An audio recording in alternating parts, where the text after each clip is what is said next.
es parte del proceso evaluativo. Identificar los valores que se ponen en juego en esa situación que implica objetividad y subjetividad y que implica también una ética, esos elementos filosóficos que les mencioné, una hermenéutica para poder comprender lo que está sucediendo. Y entender también que necesito poner en juego criterios de inclusión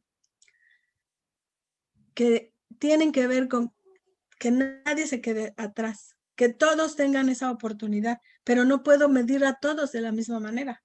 No puedo tratar de juzgar lo que está sucediendo con un estudiante a partir de lo que sí está sucediendo con otro y de las carencias que éste tiene. Eso tiene que ver con cómo nosotros confiamos en nuestros estudiantes y creemos en sus capacidades de aprender. A esto nos invita Rebeca Anijovic y es una reflexión muy interesante. Otra reflexión que yo hago en torno a esto es el disfrutar lo que sucede. Ayudemos a los alumnos para que tomen conciencia de cómo están aprendiendo, qué es lo que están logrando, qué dificultades tienen y ayudarlos a superarlas, que se den cuenta en qué están avanzando y celebremos todos los avances, por mínimos que sean. No coloquemos en la carencia de lo que falta por aprender. Si el alumno incrementó su vocabulario, si el alumno logró hacerse de un concepto que es abstracto y que está logrando representarlo, si el alumno logró un aprendizaje mínimo, por mínimo que sea, hay que celebrarlo. Entonces, no coloquemos nuestro juicio evaluativo en una situación de es que le falta aprender esto. Si nosotros nos centramos en eso, pues entonces vamos a desatarnos diciendo todo lo que le falta, porque sí le falta mucho, obvio. Tiene 4 años, tiene 5 años. Todavía no cursa cálculo diferencial en la universidad o en la preparatoria, entonces pues, le falta aprender cálculo diferencial o le falta aprender álgebra en secundaria. Entonces, sí le falta mucho. No nos centremos en lo que le falta. Centrémonos en lo que ha logrado y celebremos la felicidad de aprender. En ese sentido también, recuperemos estas ideas. Les decía que yo soy de la Red Nacional de Capacitadores en Educación y ahí tengo compañeros con los cuales dialogo constantemente acerca de cómo debe ser esto de la educación y a partir de las vivencias, porque además somos personas que estamos todas en el ejercicio de lo educativo. Y ahí, bueno, con mi estimado amigo Eduardo Tamayo de una asociación que es Preescolar México, con compañeros de otras entidades como David Betán, que está en la Ciudad de México, compañera Claudia Monreal, que está en Durango y que es supervisora de preescolar, o con la doctora Patti Ganem, con quien intercambio muchísimas ideas. Con ellos vamos construyendo propuestas. Y bueno, Eduardo me proporcionó algunas ideas también que me son muy útiles y que se recuperan también de los documentos oficiales. Ustedes esto lo saben, en preescolar la evaluación se centra en los procesos de desarrollo y aprendizaje infantil. ¿En qué está logrando aprender el estudiante? ¿Qué está logrando desarrollar? Y entonces, si concebimos a la evaluación, como dicen los documentos normativos, como un proceso que consiste en comparar o valorar lo que los niños conocen y saben hacer, en identificar sus competencias respecto a su situación al comenzar un ciclo escolar, un periodo de trabajo o una secuencia de actividades, entonces tengo un elemento para identificar qué logró. Ustedes tuvieron un punto de partida, que es el diagnóstico. En ese diagnóstico, ustedes sabían que identificaron qué es capaz de hacer el estudiante. Y a partir de ese diagnóstico, ustedes han ido poniendo el andamiaje para que con ayuda de los padres en este trabajo a distancia, los niños vayan logrando los aprendizajes esperados. Entonces, a partir de esa situación, tenemos un punto de partida que es el diagnóstico y podemos identificar para poder ver cómo vamos a evaluar. Y entonces, cuando evaluamos, ¿en qué nos basamos? Nos basamos en la información que se recoge, que se organiza y se interpreta en diversos momentos del trabajo diario. no en un momento determinado. Nosotros en secundaria tenemos ese problema a veces, que la idea es, voy a evaluar con un alto porcentaje y dándole mucho peso al examen para constatar que aprendió y con un examen además mal diseñado. Eso nos ha costado trabajo. Ustedes no, ustedes, que es el trabajo que yo admiro de preescolar, tienen la posibilidad de ir haciendo registros de lo que ustedes están observando en los estudiantes. Entonces, su trabajo evaluativo tiene ese sostén, ese soporte. Como responsables de la evaluación de los aprendizajes, somos responsables de realizar el seguimiento y de crear oportunidades de aprendizaje haciendo modificaciones en nuestra práctica cuando nos vamos dando cuenta que el niño no está logrando lo que queríamos que lograra. Nosotros tenemos como punto de partida los aprendizajes esperados. Y cuando estábamos en las aulas decíamos, bueno, pues yo los pongo a trabajar en esto, tengo este rincón, tengo este material, los llevo al patio, trabajo con esto, con la exploración de esto, los pongo en pares. Ahorita esa oportunidad no tenemos. Entonces, nuestro diseño del trabajo del alumno tiene que apoyarse mucho en la familia. Y para eso tenemos que pensar en hacer del padre de familia un aliado educador, que sea los ojos, las manos y la voz del maestro en el hogar. Es complicado, pero no es un enemigo, sino un aliado. Y tendríamos que pensar en eso. Y si no lo hemos logrado hacer nuestro aliado, desde hoy empecemos a trabajar en ese tono de buscar que sea nuestro aliado, en lugar de recriminarle porque él no está atento, porque él no me apoya, porque él no ayuda a su hijo o porque le ayuda de más. Vamos a hacerlo un aliado. Si ustedes en las sesiones que logran tener de interacción con sus estudiantes hacen participar al padre de familia, por ejemplo, si están trabajando las calaveritas, la mamá de Juanito nos va a leer una calaverita y ya, le aplaudimos a la mamá de Juanito que nos leyó la calaverita y ahora Juanito nos va a mostrar el dibujo que hizo a partir de esa calaverita. Lo involucras al padre de familia, no lo haces a un lado, no lo trates de borrar. ¿Por qué? Si no lo aprovechas, no vas a tener el avance porque no estás tú en interacción con el alumno. Entonces hay que aprovechar ese rasgo que ahorita tenemos. Ahora, si pensamos en el diagnóstico que hemos estado haciendo con nuestros estudiantes, nosotros identificamos que el diagnóstico es esa intervención basada en la planeación que se fundamenta en los procesos de evaluación. Diagnóstico fundamenta mi intervención docente. Es un elemento esencial en la toma de decisiones pedagógicas, porque si no tengo un diagnóstico no sé hacia dónde tengo que ir. Esa parte es fundamental. Ustedes ya tienen un diagnóstico y es un primer ejercicio. Y además, ustedes hacen la evaluación con un enfoque formativo. Y la evaluación diagnóstica no la hacen solo al principio del año escolar, la van haciendo a lo largo del año siempre que van a iniciar con algo nuevo. Esa evaluación les va permitiendo a ustedes realizar ajustes a la planificación de actividades. Vamos a hacer un ejercicio muy sencillo para ver desde dónde tenemos como punto de partida de la evaluación. Les voy a poner un breve video. Lo que quiero que hagan es que escuchen el video y que hagan en un cuaderno, una hoja de papel, un breve informe de lo que observan en ese video. Que me digan qué ven, qué sucede. Vamos a ver ese video.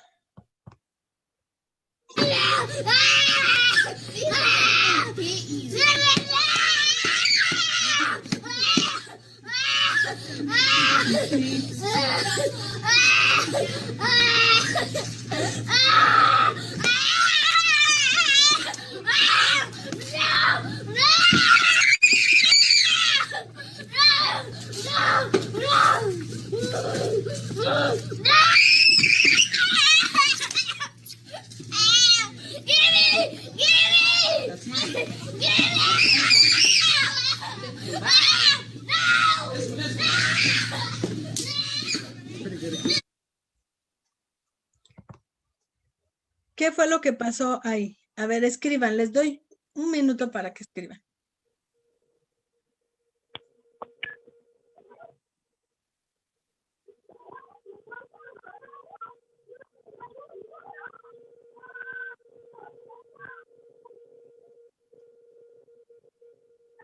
¿Qué fue lo que vieron?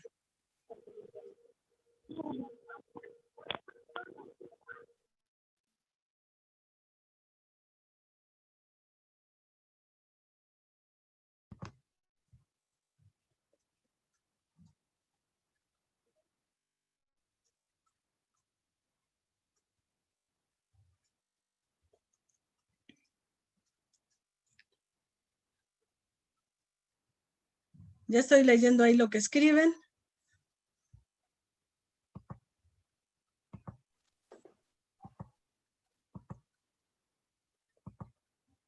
Un berrinche que no pudo controlar una madre de familia, un berrinche para obtener lo que quiere, la niña no tiene límite de reglas, falta de control de emociones, un enojo y frustración de la niña que quiere algo, la niña quiere algo y por ello realiza berrinche, la mamá no ha prestado atención a lo que la niña necesita y la ignora. A ver, Adi, abre tu micrófono para que me digas qué es lo que viste, es la que escribió eso, que la niña quiere algo y por ello realiza berrinche. Hola, maestra. Adi, Lo sí, que a pasa ver, es que la niña quiere algo, yo veo que jala una caja que es la que quiere, la mamá se la quita, entonces después la niña vuelve a tirarse al piso y la mamá agarra la caja, la ignora, la deja, no se detiene a preguntarle qué es lo que tiene, qué le pasa o por qué llora para atender, a lo mejor ese no era su medida o el zapato, no sé, algo estarían comprando, me imagino. Entonces es lo que yo pude percatar. Gracias, Adi. A ver, Marisol R., ¿qué es lo que viste tú? Abre tu micrófono rápido. Sí, profa, bueno, lo que vi es que la nena estaba haciendo berrinche y la mamá pues la dejó que se expresara. Ahí la dejó que se tirara, que ella se expresara, porque quería unos zapatos. Pásale la agenda gris, por favor. Maestro Ángel, tiene abierto su micrófono. A ver, no quiero ruido. Maestro Ángel, gracias. Sí, gracias, Marisol. Elizabeth, a ver, ¿qué es lo que viste tú, Elizabeth Prieto?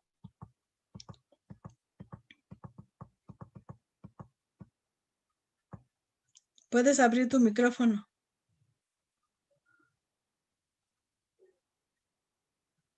¿O Itzel?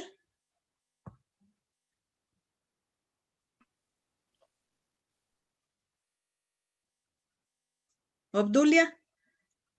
A ver, díganos que alguna de ustedes abra su micrófono. Ok, Sí. Ok, la situación es que ahí se observa es que hay una niña que está acompañada de algún adulto, en el que al parecer se observa también que están en una tienda, y lo que sucede es que la niña comienza a llorar, posteriormente a patalear, se tira hacia el piso, el adulto está atendiendo a otro adulto y toma a la niña de la mano, se la lleva, aún así la niña continúa pataleando, haciendo rabieta y salen por la puerta. Ok. Bueno, si ven, la forma de describir lo que estamos observando es diferente porque la descripción la hacemos a partir de referentes que nosotros tenemos y de lo que vemos. Pero también cuando describimos, estamos agregando cosas que no vemos y que suponemos. ¿Sí? Eso sucede cuando...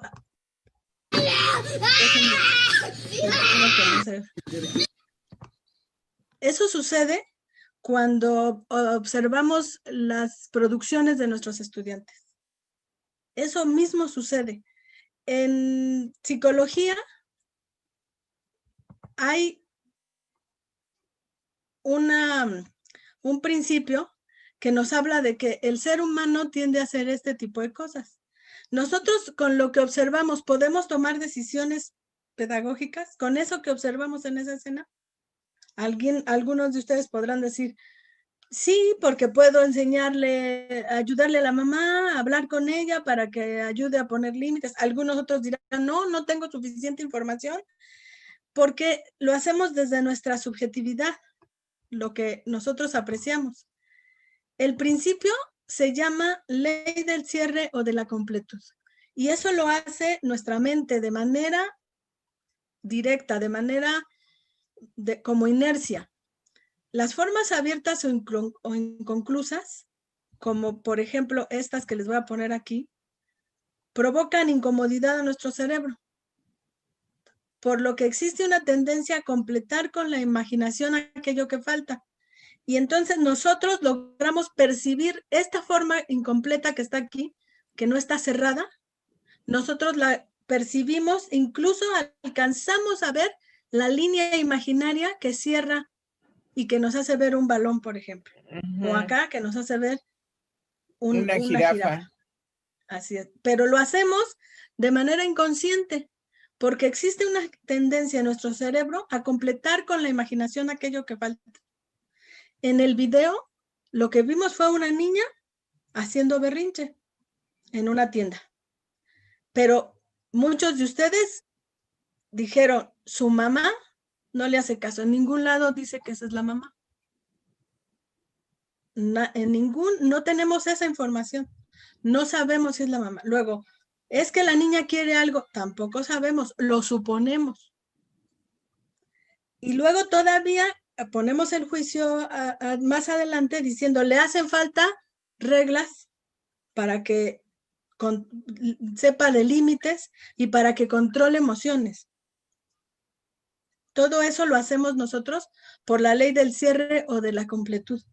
Y eso lo hacemos con las evidencias de nuestros estudiantes. Las fotos que nos mandan los papás como evidencias, las tomamos y hacemos eso. ¿Por qué? Porque así es nuestra mente. Y nosotros completamos, como se dice coloquialmente, le ponemos de nuestra cosecha. Y completamos. Entonces, cuando llenamos nuestros documentos de evaluación en nuestro diario, en nuestra bitácora, o ya cuando lo asentamos en el instrumento, que es el informe hacia los padres o denominado boleta, lo que hacemos es eso. Adelantarnos a situaciones y generalmente completarle con lo que le falta por hacer. No nos concretamos a lo que es la situación real y objetiva que se está mostrando en la evidencia. Cuando nosotros tenemos un diagnóstico como origen, como base, nosotros tenemos una descripción, si lo hicimos completo, tenemos una descripción del contexto social y familiar en el que se desenvuelve el estudiante. También reconocemos que ese diagnóstico nos va a servir para orientar nuestras decisiones y monitorear si se está logrando superar las dificultades detectadas en el diagnóstico. Y de ahí tomamos decisiones. Esa es su función interventiva, preventiva y potenciadora, porque de ahí derivamos las estrategias que vamos a realizar cuando elaboramos nuestro proyecto didáctico. El diagnóstico y el trabajo evaluativo constante debe ser sistemático, planeado y poniendo en práctica de manera intencional qué es lo que quiero ver, y de ahí es que solicito la evidencia con determinadas características. Pero también es asistemático, sin que el profesor se lo proponga explícitamente, porque durante la clase, durante el trabajo que estoy observando, a veces con la interacción que tengo o por un diálogo que tengo con el estudiante, un audio que escucho, entonces yo puedo lograr captar información que no me propuse con un instrumento determinado. Esa también es valiosa, son procedimientos útiles. El diagnóstico tiene varios principios y la evaluación en sí está sustentada en estos principios. El principio de la finalidad, que tiene que ver con que ¿para qué quiero ese diagnóstico o para qué quiero esa evaluación? El principio del desarrollo, que tiene que ver con que me sirva de base para realmente trazar las estrategias que yo quiero y hacia dónde tienen que ir mis estudiantes. Otro principio es el de la continuidad, que está vinculado al anterior. Supone el paso de un diagnóstico centrado en la clasificación, en donde yo digo el alumno está en proceso, hacia que avance a una situación donde haya logrado determinado aprendizaje. También está el principio de la relación dialéctica entre la continuidad está vinculado a la Amparo, está... Con el paso diagnóstico Amparo, centrado en la clasificación. Amparo, tu micrófono. El alumno está en proceso. Gracias. Sus micrófonos. Sí, gracias. Entonces, este principio de la relación dialéctica entre la realidad y la posibilidad tiene que ver con que identificar que el diagnóstico me va a permitir caracterizar lo que el fenómeno estudiado es. La evaluación me tiene que permitir saber de dónde voy a partir e identificar hacia dónde quiero llegar, de acuerdo con las posibilidades de ese individuo, considerando sus debilidades y fortalezas, posibles influencias positivas y negativas de su entorno, etc. Hay una dialéctica entre lo que es y lo que quiero que sea, lo potencial. Y eso es lo que posibilita la intervención del docente. También está el principio de la integralidad, el de la individualidad y el de la diversidad de enfoques. El de la integralidad tiene que ver con que lo que yo valore tiene que ser desde todas las aristas, de manera integral. No solo tome en cuenta lo cognoscitivo, sino también tome en cuenta lo procedimental, lo actitudinal, la cuestión emocional. El de la individualidad tiene que ver con que yo sepa que lo que me funcionó para un estudiante no me funciona para el otro. Porque cada uno de los estudiantes es diferente, no hay recetas únicas. Y el de la diversidad de enfoques implica que cuando yo tomo decisiones de cómo voy a tratar de que el alumno logre determinado aprendizaje, lo tengo que hacer a través de diferentes vías, de diferentes técnicas y de diferentes procedimientos que se complementan entre sí. De manera que pues soy ecléctico en ese sentido porque tomo lo mejor de esas concepciones teóricas que hay. Entonces, si yo tengo ese diagnóstico integral, el contexto escolar, el familiar, el sociocultural, y conozco las características del desarrollo y del aprendizaje de mis estudiantes, identifiqué algunos elementos generales y particulares sobre su desarrollo, sobre sus emociones, incluso de salud, poco revisamos esa parte de, por ejemplo, cómo nació, si nació por cesárea, si nació, qué Apgar tuvo, todo eso es importante porque me da elementos de diagnóstico. Cómo aprenden sus ritmos de aprendizaje sin casarme con la idea de los estilos, porque hay neuromitos también que tengo que ir entendiendo y dilucidando. Cuando aplico un test de estilos de aprendizaje y luego digo, es que yo hago esto porque mis alumnos son visuales. Estoy casándome con una teoría y eso, nadie sabe si eso es real. Son ideas, hipótesis, teorías de autores. Y hay otras teorías, otras hipótesis que desbancan aquellas. Entonces, eso hay que pensarlo bien, no siempre es así. Cintia, tienes tu micrófono. Ya, Benavides, tienes tu micrófono abierto. Si enfrentan alguna barrera para el aprendizaje, también tengo que identificarla para darme cuenta si el alumno tiene potencialmente la posibilidad de lograr algo. Y ahora tengo que aumentarle a las barreras para el aprendizaje estas barreras digitales que estamos teniendo. Si no tiene acceso a una comunicación, se convierte en una barrera para el aprendizaje. Otra cosa que tengo que identificar son las formas de convivencia. En el aula, cuando estábamos presencialmente con sus pares, pero ahí en la casa, incluyendo también algunos de los hábitos, a qué hora se levanta, a qué hora se acuesta, cuánta televisión ve, con quién convive. Todo eso lo tengo que conocer, porque de eso va a depender que yo pueda intervenir adecuadamente. Identificar conocimientos, habilidades, destrezas, todo eso lo tengo que saber para poder emitir un juicio acerca de si está logrando los aprendizajes y cómo voy a intervenir para ayudarlo. Entonces, tengo mi punto de partida, que es la evaluación diagnóstica, y tengo mi punto de llegada, que son los aprendizajes esperados que están marcando mi plan de estudio. ¿Hacia dónde quiero llegar? Identifico dentro de los campos de formación y las áreas qué es lo que quiero que se logre, pero no solamente en preescolar, sino que identifico qué es lo que quiero que se logre a lo largo de la escolaridad obligatoria en mi país. ¿Cómo va estos pequeños que ahorita tienen 4, 5, 3 años, cómo van a llegar a cuando cumplan los 18 que van a egresar del bachillerato?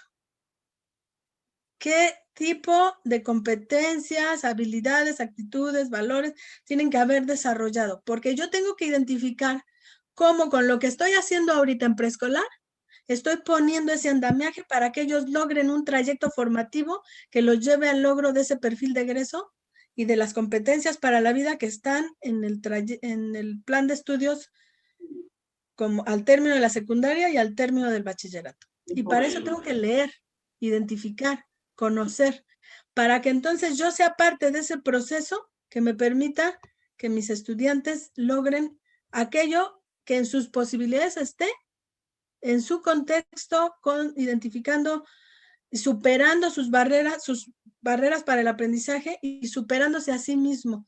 Tratar de que sea más autónomo, que tenga mayor regulación en el proceso. Yo tengo los aprendizajes esperados como base, pero el aprendizaje solito no me dice mucho. Tengo que desmenuzarlo para identificar los desempeños que se esperan del niño o niña. Por ejemplo, este aprendizaje esperado menciona nombres y algunas características de objetos y personas que observa. Así dice, lo traje del programa. Así dice, que el niño tiene que mencionar nombres y características de objetos y personas que observa. Por ejemplo, decir algunos adjetivos y características: es grande, tiene orejas, tiene pico. Por ejemplo, si está hablando de algún animal o de algún objeto, de qué color es, de qué tamaño, etcétera. Entonces yo tomo el verbo operativo y lo identifico. Mencionar. ¿Qué nivel de exigencia tiene mencionar? Veo que pertenece a una categoría y en qué profundidad y complejidad puedo trabajarlo con él. Para eso lo desmenuzo. Aquí está otra vez. Identifico el verbo, identifico el tema o contenido, identifico qué finalidad, circunstancia, complejidad, cómo y cuándo, que tiene que ver con que él logre describir, asignar características, adjetivos en objetos y personas que hay en su contexto. Eso es la dificultad que yo quiero lograr. ¿Y cuál es el punto de partida? Desde dónde estaba el niño para ver hacia dónde lo voy a llevar. Y para eso me auxilio de la teoría que en este caso es la taxonomía de Bloom, en donde él clasifica por niveles de pensamiento las diferentes posibilidades de desarrollo. Y si yo tomo ese aprendizaje esperado, identifico cuáles son los verbos operativos y en qué nivel están, entonces encuentro cuál es el nivel taxonómico al desmenuzar el aprendizaje esperado, y eso me facilita diseñar actividades pertinentes para lograr lo que espero que aprendan mis alumnas y alumnos. Si yo planifiqué adecuadamente ese trabajo, ese aprendizaje, con las actividades variadas que voy a ponerle, entonces puedo constatar si lo logró o no lo logró. Si yo trabajo con actividades aisladas y no planificadas, hoy con el que vean el programa de Aprende en Casa y mañana que contesten algo de su material de apoyo que les da la SEP, y pasado que hagan unas fotocopias que van a imprimir, que yo les voy a mandar, sin una articulación entre lo que yo lo estoy presentando, pues no voy a poder identificar si está llegando de un nivel inicial hacia un nivel superior. Y si no lo analizo y lo desmenuzo, no encuentro las estrategias adecuadas. Entonces no puedo evaluar si no planifiqué adecuadamente, porque planear, evaluar y desarrollar las actividades son parte de un proceso constante en el que yo como docente voy tomando decisiones. Hice mi evaluación diagnóstica, tengo que hacer la planeación de las actividades, comunicarla a los padres de familia en un lenguaje que ellos entiendan. He visto que algunos profesores, profesoras le dan al papá su planeación. El papá no va a entender, tiene que ser en un lenguaje entendible para ellos. Se desarrollan las actividades, en este caso en casa, de enseñanza y aprendizaje, y se recuperan las evidencias. Y entonces viene el proceso de valoración y de retroalimentación. Y vuelve el ciclo, porque ese proceso de valoración de lo que logró se vuelve diagnóstico para avanzar más allá. Y es un proceso constante de toma de decisiones en el que estoy inmerso. La planeación y la evaluación son momentos del trabajo docente. Elia Moreno tiene su micrófono, por favor. Son momentos del trabajo docente que están unidos. Un reto clave para el profesor es tener control de los dos procesos. Si ahorita me dice una de ustedes, es que no sé qué evaluar, tengo un montón de evidencias, quiere decir que hubo ahí un fallo en su planeación. Porque hay que saber bien qué voy a pedir como evidencia, para que la evidencia me dé cuenta del proceso realmente de avance del alumno. Y tengo que tener claro todo el trayecto en los diferentes campos. Por ejemplo, aquí en lenguaje y comunicación, en esta área tengo que identificar muy bien qué es lo que quiero que se logre en preescolar.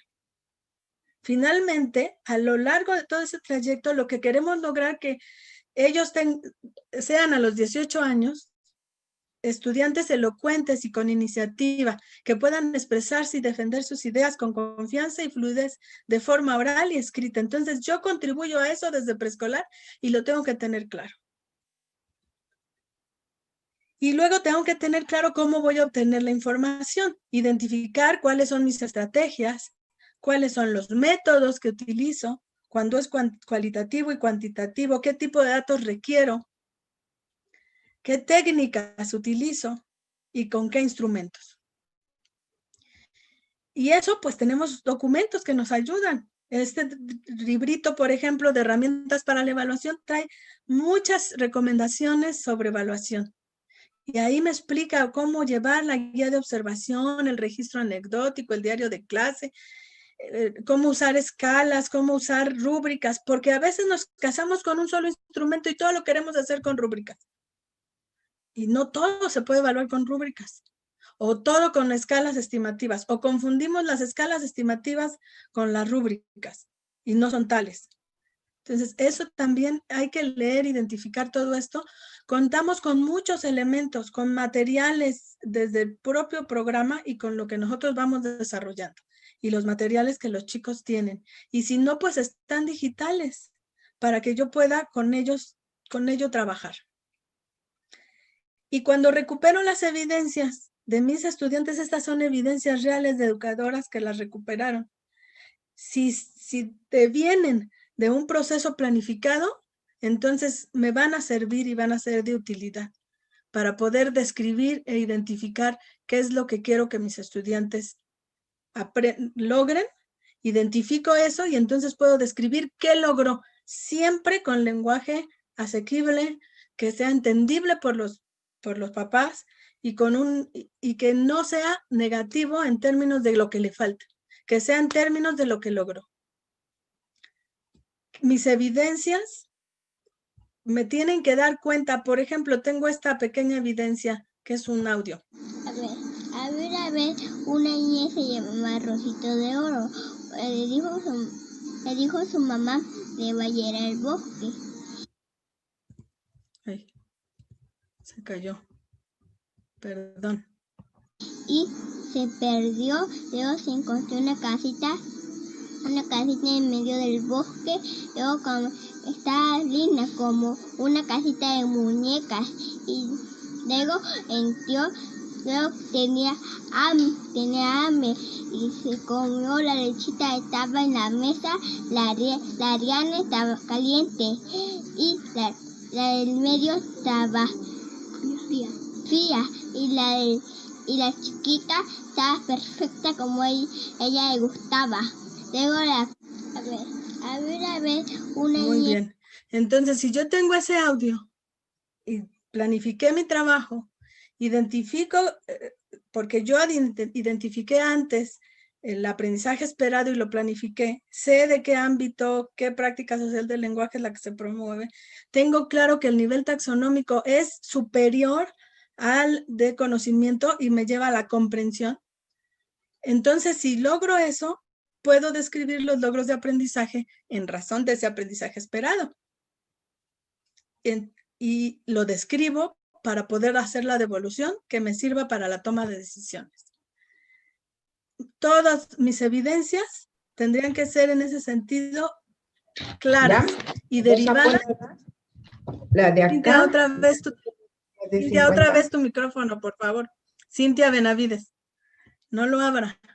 Muy bien, entonces a partir de eso puedo identificar con claridad si es una evidencia aislada y tengo montones de fotografías y demás, pues no voy a saber qué hacer con ellas si no tengo claro de dónde vienen.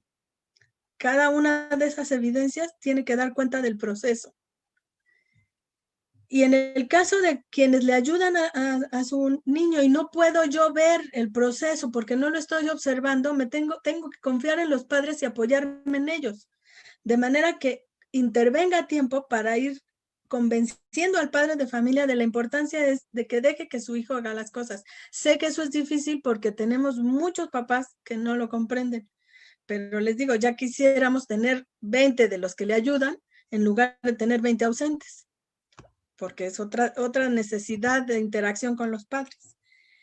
Y que el trabajo que se pida a los estudiantes sea un trabajo que sea posible de realizar en casa con lo que ellos tienen en casa, para que se facilite. Porque si yo tengo evidencias como estas, por ejemplo, esta evidencia no me da cuenta de nada. Bueno, en esta de la derecha está el papá ayudándole a colgar algo. Y en la de en medio, pues como que hay algo ahí de agrupación. Pero no me da cuenta de nada. Y a veces esos son el tipo de evidencias que nos envían. Que nos envían los papás. También en eso hay que trabajar con ellos. ¿Qué es lo que quiero que me manden como evidencia? Para que no me sature yo de tantas cosas, es específicamente qué es lo que quiero. Mantener el vínculo con la familia. No tratemos de llevar la escuela a la casa. Eso no es posible. Lo que tenemos que hacer es tratar de trabajar en casa, reconociendo que ese es el espacio, porque es como querer meter un hospital dentro de un botiquín, eso no es posible. Y para ello tenemos que buscar reconocer ese mediador que es la familia. Acordar con madres y padres los mecanismos de comunicación y seguimiento para sostener actividades que sean soporte de los aprendizajes de sus alumnos, de sus hijos. Y bueno, finalmente, para cerrar, solamente traer a colación, que ya les mencionó ahorita el maestro José Dolores Olorio, acerca de que acaba de emitirse el documento de orientaciones pedagógicas y criterios para la evaluación del aprendizaje. En el boletín 291 de la SEP está, y ahí se baja el documento. Y ya con eso nosotros tenemos algunas certezas. El documento está firmado por la directora general de la DEGAIR y la directora general de Desarrollo Curricular de la Subsecretaría de Educación Básica.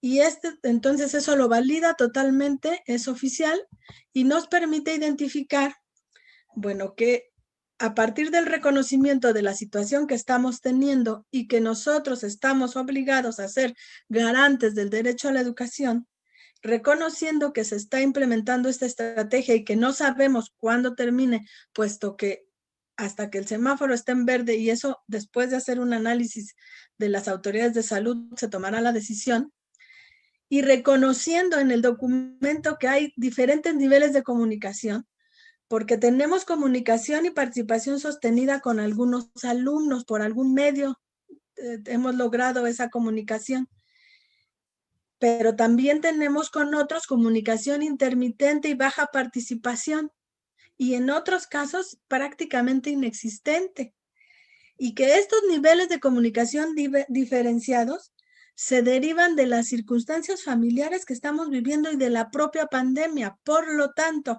la SEP reconoce esto, incluso de la posibilidad de conectividad, de disposición de conectivos, de elementos de dispositivos tecnológicos y de espacios adecuados en el hogar incluso, o del apoyo en el caso preescolar.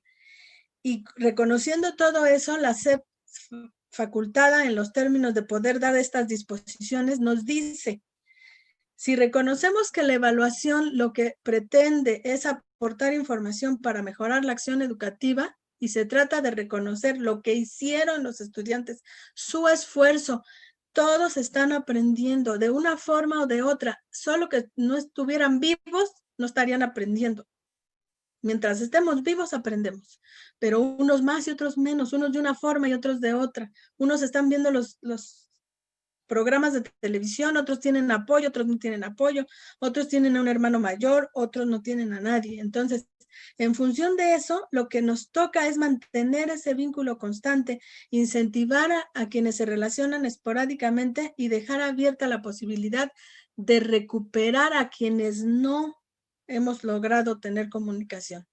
Y entonces, nosotros, como responsables, el titular de cada grupo como responsable de evaluar el aprendizaje, nos dicen, consideren las siguientes orientaciones. Son 6 orientaciones. Dar prioridad a la función formativa de la evaluación. Indagar en diversas fuentes para obtener información sobre el aprendizaje y emplear estrategias complementarias. Entonces, no es juzgar ni decirte falta. Si no tenemos fuentes de información, buscarlas. Valorar los avances a partir de los puntos de partida de cada educando. Por eso mi insistencia en el diagnóstico. Si no lo han hecho, hay tiempo de hacer las cosas. Todavía valorar y considerar este primer trimestre como un momento diagnóstico. Considerar las condiciones específicas en las que se desenvuelve cada educando. Asignar la valoración o calificación, como en primaria y en secundaria, solamente en los casos donde la maestra o el maestro cuente con información suficiente, si no, no. Además, utilizar la evaluación para mejorar. Como ante esto, nos dicen, lo vamos a hacer como mandata el último acuerdo vigente, que es el del 11 de marzo del 2019, que nos señala que en el caso de preescolar se tienen que asentar valoraciones cualitativas. Nos marca periodos de evaluación y en el caso de primaria y secundaria nos marca escala. A partir de eso, nos dice, en preescolar, los resultados de la evaluación se expresarán mediante observaciones y sugerencias sobre el aprendizaje de los alumnos, sin utilizar valores numéricos, tal como lo hemos hecho. Esto ya no es vigente, pero el acuerdo sí es vigente. Esto de los clubes ya no, pero el acuerdo sí. Y nos dice que a partir de eso vamos a consignar en la boleta de acuerdo a estas 3 posibilidades. En el caso de las alumnas y los alumnos con los que se mantiene comunicación y participación constante, asentar la valoración. Pero en el caso de los alumnos y las alumnas en donde tenemos información, pero consideramos a juicio de la educadora que es insuficiente, le vamos a asentar información insuficiente. Y si no hemos tenido comunicación con ellos, vamos a asentar sin información. Seguimos intentando comunicarnos con ellos, seguimos intentando mejorar nuestro trabajo y en el siguiente trimestre aplica lo mismo. Valoración si es que ya lo logramos. Información insuficiente si consideramos que no es suficiente y sin información. Y será hasta fin de año cuando se emita la valoración definitiva. Dependiendo de las circunstancias de la pandemia, dependiendo de la situación que logremos para entonces, mientras vamos a seguir trabajando así. Entonces, perdón. Y es que las preguntas son al final, maestra Aurea. Gracias. Y, sí, apúntela, por favor.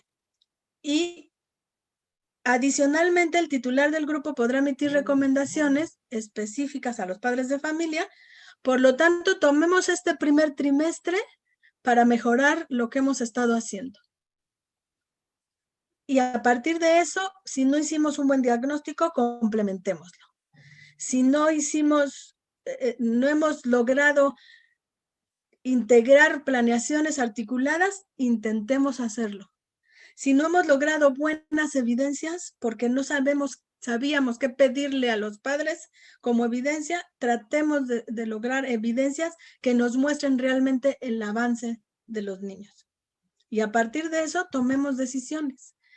Tenemos fechas, este próximo viernes 13 es un día de descarga. Ese día no hay comunicación con los estudiantes porque lo dedicaremos al trabajo administrativo. Para eso está en el calendario como descarga administrativa. O sea, es suspensión para los niños, no para nosotros porque estaremos dedicados a eso. Y hagamos caso a todas las recomendaciones de todos los documentos que tenemos a la mano sobre evaluación.